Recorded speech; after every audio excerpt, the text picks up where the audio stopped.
Understanding classes and objects in Java. Hello everyone. In this presentation, I will be explaining the concepts of classes and objects in Java. These are the building blocks of object-oriented programming which will help us create robust and scalable solutions. What is a class in Java?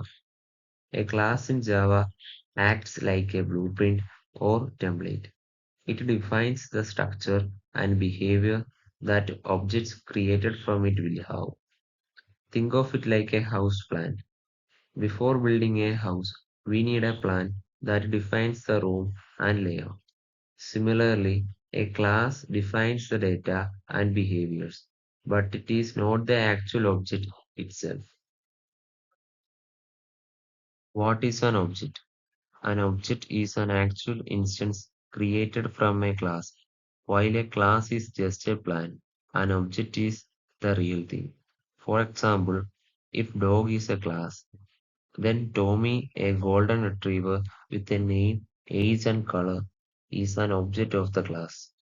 Objects have their own unique state, but follow the structure defined by the class. Why uses classes and objects?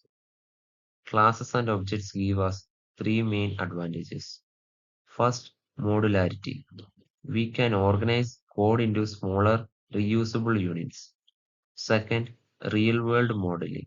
We can represent entities like cars, students, or employees directly in software. And third, encapsulation.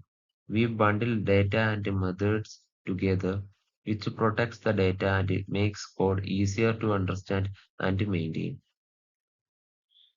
Anatomy of a Java class. A Java class has three main components. Fields, also called instance variables, which store data for each object. Methods, which define the actions or behaviors. And constructors, which are special methods used to initialize objects. Together, these parts allows us to create self-contained and functional objects, creating a simple Java class. Car. Here is an example of a simple car class. It has three fields: make, model, and year. It also has a method called start engine function that prints out a message. When we create objects like my car equals new car, Ford Focus 2020, or another car like Tesla Model 3 2023. Each object will have its own unique values but share the same structure and behaviors from the class. This is how Java lets us bring real world entities into code.